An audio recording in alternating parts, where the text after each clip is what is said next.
చేపట్టారు ముస్లిం సోదరులు. 7 ఆలయాలను సొంతంగా నిర్మిస్తున్నట్లుగా ముస్లిం సోదరుల ఉదంతం వెలుగులోకి వచ్చింది.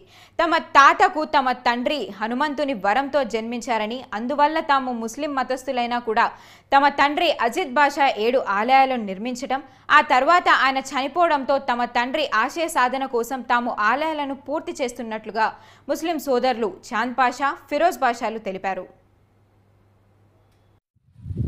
ముస్లిం సోదరులు ఏకంగా వినాయకుడు, షిరిడి సాయిబాబా, నవగ్రహాలు, శివపార్వతులు, వెంకటేశ్వర స్వామి, ఆంజనేయ స్వామి, అమ్మవారి ఆలయాలను ఒకే చోట నిర్మిస్తున్నారు.